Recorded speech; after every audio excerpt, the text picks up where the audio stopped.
በሌሌ እንግዲህ ለመጨረሻ ተቃቅፈው እንደዚህ ተሰነባበቱ። እሷም እንግዲህ እናት ዛህራ ከዚህ ቤት ከወጣች እኔም እዚህ ቤት ውስጥ አልቀመጥም ብላ ሄደች። እንግዲህ ሙስጠፋ ጀግናው እንግዲህ በሌን ማነች ጄሪን እየተበቀላት ይገኛል ማለት ነው። ታዲያ የጄሪ መዘዝለት እናት ዛህራ ተረፈ። ዛሬ እናት ዛህራን እንግዲህ ከፍ ዝቅ አድርጎ ከቤት እንድትወጣ አደረጋት። አምናን ነገሮችን ሳይረዳ ዝም ብሎ የሚቸኩልና የሚፈርደው ነገር አለና ሜርሲ እንግዲህ አስመሳይ እንደሆነች እስካሁን ገና አልገባውም።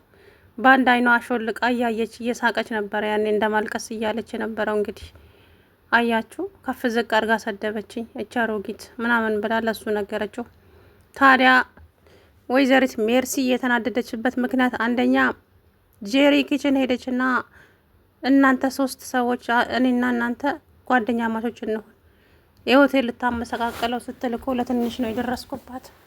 ስለዚህ አንድ ላይ እንሆንና እችን ሴትዮ እናንጨርጭራታለች። ጎሽ እንደውም እኔ እችን ቢጫ ጸጉር ማናደድ ደስ ይለኛል አለች እናት ዛህራ። ከዛ በኋላ በጣም ተናደደች ሜርሲ። እንግዲህ ሄዳ በረንዳ ላይ ቁጭ አለች። እኔ ላይ ነው ሙድ የምትይዙት ምናምን አለቻቸው። ሜርሲ እንግዲህ ሙስጠፋ አላቅም አሁን ላይ ከሜርሲ ጋር ተስማምቷል።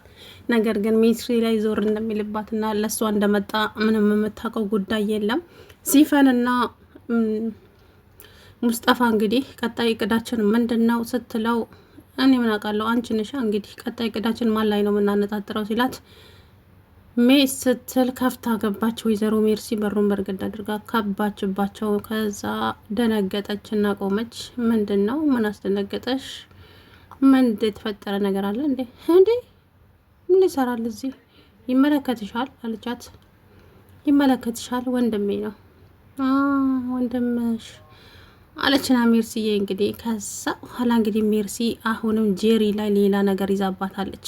ከሙስጠፋ ጋር ስትከራከርና ስትበሳጭ ሜርሲ ተደብቃ አሁንም እያየቻት ነበረ። ከዛ ሁሉንም ነገር ሰማች። ከሙስጠፋ ጋር ምን አይነት ግንኙነት እንደነበራት። ከዛ እንግዲህ አቶ ሙስጠፋ በጥፊ ግግር አደረገባትና ሂጂ ከፊቴ የውልሽ 500 ሺህ ብሩን ካላመጣሽ ገና ህይወትሽን ሲኦል ነው አድርገው። ሲቀጥል ደግሞ እኔ በ500 ሺህ ብር የምቆም እንዳይመስልሽ ገና ብዙ ነገር አለ። ወይዘሪት ጄሪም ደግሞ አምናን ስሚ ለምንድን ነው እኔን ያልጠየቅሽኝ በሰው የምታስጠይቅኝ ገንዘብ ሲላት ፈርቼክ ነው። ቆይ ለመሆኑ ምን ለምን ያደርግልሻል ገንዘብ? ለአንዳንድ ነገር ስንት ነው የምትፈልጊው? 500 ሺህ ብር 500 ሺህ ብር ለአንዳንድ ነገሮች ፈልጌ ነው። እሺ አሁን አስገባልሻለሁ አለና ፊቱን አንዙሮ ሳቅ አለ ማለት ነው። ለምን እንደሳቀ ግን አልገባኝም። እንግዲህ እሱም ለዋ ላይ ሙድ እያያዘባት መሰለኝ። ይሄ ደግሞ ቃል ተብዬው እንግዲህ ብሌን በተኝ እኔ አንድ ነገር የሚገርመኝ ነገር አለ። ሁልጊዜ ጥያቄ ይሆንብኛልና አንድ ሰው ብቻውን ሲሆን ግዴታ በር መቆለፍ አለበት፣ በሩ መዘጋት አለበት እንጂ ዝም ብሎ ሲኒማ አይደለም ማንም ወጥቶ የሚገባው መኝታ ቤት አይደል እንዴ? ምንም ቢሆን መኝታ ቤቷ ነው። አሁን ብሌን እንደዛ ራሷን ጥላ ስትተኛ በሯን መቆለፍ አለባት፣ ግዴታ ነው ማለት ነው። ይሄ ደግሞ እንግዲህ ውሻ ገብቶ እሷን እዛ ላህጆች ያዝረከረክ ነበረ። አያችሁ፣ በዛ ሰዓት ወይ አምናን የሆነ ነገር ቢያይኖረው ከባድ ችግር ይፈጠር ነበር። ስለዚህ በሯ መዘጋት አለባት ብዬ ነው። እና ብሌንዬ እንግዲህ በጣም ነው መጀመሪያ ላይ ሳቀች፣ ደስ አላት። በነገራችን ላይ አምናንን አይታችሁ ከሆነ ከማንም ጋር እንኳን አይስቅም። ከእናቱ ጋር እንኳን ሲስቅ እኮ አይቼው አላውቅም። ሁሌ ኮስታራ ነውና በሌን ጋራ ግን በቃ ፈገግታው ልዩ ነው። በተለይ እሷን ሲያት እንዴት እንደሚስቅ በቃ ውስጡ ሰላም ያገኛል መሰለኝ። እንግዲህ ዛሬ እሷ እያጸዳች እያለ ከውጭ መጣና ቆይ አትግባ ይድርቅና ትገባለህ አለችው። ከዛ በኋላ እንዴ ዛሬ ደግሞ እንዳልገባ እየከለከልሽኝ ነው እንዴ? አረ አይደለም በቃሽ ናግባ ሄደና አቀፍ አደረጋት። ተው አምናን ምን እያደረክ ነው? ሰው እንዳይመጣ የባለፈው ጊዜ አልናፈቀሽም? በጣም ናፍቆኛል፣ ግን ተው እንደዛ አታደርግ ሰው ይመጣል ምናምን አለችው። እሱም አቀፋትና በሀሳብ ሽልም አለ። ከዛ በኋላ ሜርሲሻ እንግዲህ አቶ ሙስጠፋን ሞላችሁ። ቆይ እኔ የምለው እንዴት እዚህ ቤት መጣች? ማ እቺ ጄሪ ናታ የመጣችውማ ለወንድሜ ልጆች ሊታጩ 3ቱ ናቸው የመጡት። ማናማ? ጄሪ፣ ሲፈን፣ ብሌን። እሺ ከዛ እሱም ደግሞ እሷን እንዲመርጥ እኔ ያደረግኩ እኔ ነኝ ያጋባኋቸው ማለት። አንተ ደግሞ ማገዶ አትፍጃ፣ ዝም ብለህ አዳምጣለችው። ከዛ በኋላ ነገረችው። ይገርማል፣ የኔ እድሜን፣ ገንዘቤን፣ ጊዜዬን ሙልጭ አድርጋ በልታ ደግሞ ወደዚህ መጣች። ቆይ እንዴት ነው የተገናኛችሁት? እንዴ ሚስቴ ነበረች። ምን? አዎ ሚስቴ ነበረች። ሜርሲ አሁንም ጥሩ አጋጣሚ አግኝተሻል፣ እድሉን ተጠቀሚበት እያለች ወይዘሮ ሜርሲ ከዛ በኋላ አሁን ዝም ብለህ ምለን አዳምጥ። አሁን ይኸውልህ አሁንም እኮ ለትንሽ ነው ያመለጥከው ሳትገል። እሷን ሳልደፋትማ እኔ መቼም አልሞትም። አዎ እሷን ደፍቻት ነው እኔ የምሞተው። እንደዚህ አለቃትም። ህይወቴን፣ ጊዜን፣ ሁሉ ነገሬን ያበላሽታ የሄደች ሴት ናት። ስለዚህ እሷን አጥፍቼ ነው የምጠፋው። አለቃትም አለጋሽ ሙስጠፋ። እንግዲህ ሙስጠፋ ኮስታራው ጄሪ በእርግጥም ህይወቷ ይመሰቃቀላል። ከአምናን ጋራም አትቆይም። ታያላችሁ። አምናን ብሌንን ያገባል። ታዲያ ብሌንና እናት ዛሃራ እንግዲህ ተረት ሲነጋገሩ ሲስቁ ቆዩና፣ በነገራችን ላይ ብሌን የእናት ዛሃራ ልጅ ሳትሆን አትቀርም ይመስለኛል ሳስበው። ልጅቱ እንግዲህ እናቷ ጠፍታባት የት እንዳለች አታውቅም ማለት ነው። እና እናት ዛሃራ ለምን እንደዚህ የምትንከባከባት ይመስላችኋል? አላቅም፣ ብቻ አብረን የምናየው ነው የሚሆነው። ታዲያ እናት ዛሃራ ጥሩ ጊዜ አብረው እያሳለፉ ዛሬ ነገር ሁሉ በስተመጨረሻም ተበላሸ። ታዲያ ወይዘሪት ሙርዚና ወሰን ከአምናን እቺ አክስትህን አምናሃት ነው እችን ሴትዮ ከቤት የምታበራው? አዎ አክስቴ። እንዴት ልተናገራት እንደ አላይሽም እኮ አንቺ። ተው አትቸኩል፣ እውነቱ ማንጋ እንደሆነ አታውቅም። እና አሁን ወሰንክ ከዚህ ቤት እንድትሄድ? አዎ ሁሉም ሰው ከዚህ መማር አለበት እናቴ አክስቴ አላት። ከዛ በኋላ እንግዲህ እናት ዛሃራ አበባውን ሄደች፣ ሳመች፣ ግቢውን ዞረች፣ ተሳለመች። እናቴ ወይዘሪት ሰማሃል፣ አደራሽን ባለመወጣቴና ልጅሽን በስነ ስርዓቱ አለመንከባከቤ በጣም አዝናለሁ። እኔም ዛሬ ከዚህ ቤት ልወጣ ነው።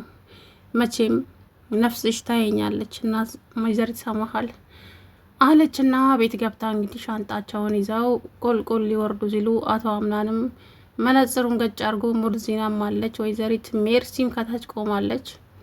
እናት ዛሃራ ታዲያ ሁላችሁንም አመሰግናለሁ። አምናን የኔ ልጅ ራስህን ጠብቅ። አንተ እናቴ የእናትህ አደራዬ ነህ። በቃ ነገሮች እንደዚህ ይሆናሉ ብዬ አስቤም አላውቅም ነበር፣ ግን ሆኗል። ስለዚህ ራስን እንድጠብቅ እፈልጋለሁ ልጄ። እንግዲህ ከዚህ በኋላ እኔም እዚህ ቤት ውስጥ መቆየት አልፈልግም።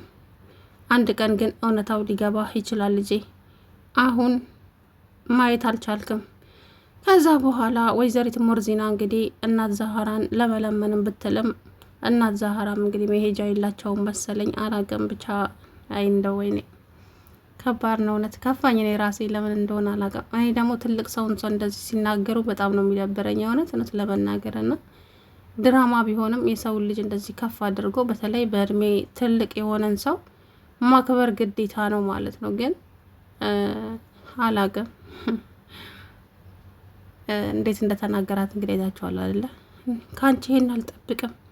አክስቴ እኮ እኔን ብላ ነው እዚህ ቤት ውስጥ ያለችው። ስለዚህ እሷን ማክበር ግዴታሽ ነው። እሷን እንዴት አታከብሪያትም? ከዛ የኔ ልጅ እኔ መቼ አላከብራትም አልኩ? እሷ ልከበራለች እንጂ። ተው እባክህ ተው አምናን፣ ነገሮችን በአንድ በኩል ብቻ በአንድ ወገን ብቻ ሆነ አታስብ። ይሄ ነገር ልክ ነው ልክ አይደለም የሚለውን ነገር አገናዝብ የኔ ልጅ። ይሄ ነገር ልክም ላይሆን ይችላል፣ እኔ ካንተ አላውቅም አለችና ሙርዚና። ከዛም ብሌን እንግዲህ መኝታ ክላሷ ገብተችና ስቅስቅ ብላ አለቀሰች። እጇን ቀጠቀጠች ፍራሹ ላይ። እንዴት እንደዚህ ከቤት ውጭ ይላታል ነው መሰለኝ። እንግዲህ አምናንና ብሌንም ይጣላሉ አሁን ከዚህ በኋላ። ምክንያቱም እናት ዛሃራን አላከበረም፣ እኔንም ክብር ሊሰጠኝ አይችልም ብላ እንግዲህ ወሰነች ማለት ነው። ታዲያ አቶ አምናን መነጽሩን ገጭ አድርጎ ስልኩን በእጁ ይዞ እናት ዛሃራን እንግዲህ ሊሸኛት በመስሪያ ቤት መኪና ሲወጣ ብሌንዬም ሻንጣዋን ሸክፋ መጣች። እናት ዛሃራ ወይ የኔ ልጅ እኔማ አብሬሽ እሄዳለሁ ከዚህ በኋላ እኔም እዚህ ቤት ውስጥ አልቆይም ስትል አምናን ልቡ ስንጥቅ አለ። ዞር ብሎ አያት ብሌን። በጣም ነው የደነገጠው። እውነት ለመናገር ያላሰበው ነገር ሆና የአይን ብሌኑ ከአይኑ ላይ ልትሄድበት ነው። ስለዚህ ያለው አማራጭ እናት ዛህራን ይመልሳታል፣ ብሌንን ይመልሳቸዋል የሚለው ነገር እንግዲህ ለኔ ጥያቄ ነው። ይመልሳቸዋል ወይስ እንዴት ነው የሚያደርገው? አሁን ከባድ ነው። ለምን እንደዚህ ያደረገች ይመስላችኋል? ብሌን መሄድ ፈልጋ ሳይሆን እናት ዛህራን እንድታስቀራት ነው። እናት ዛህራ ብሌን ከሄደች እሱ ህይወቱ ይበለሻሻል። ስለዚህ ብሌን እንድትሄድበት ስለማይፈልግ አምናን እናት ዛህራን በቃ ይቅርታ አድርጌልሻለሁ ተመለሺ ብሎ ይመልሳታል። እናት ዛህራ ደግሞ እሺ ልትልም ላትልም ትችላለች። ምክንያቱም ልቧን ሰብሯታል በንግግሩ ማለት ነው። ሰላም ውድና የተከበራችሁ የቻናሌ ቤተሰቦች እንዴት ናችሁ? አለሁ ደህና ነኝ።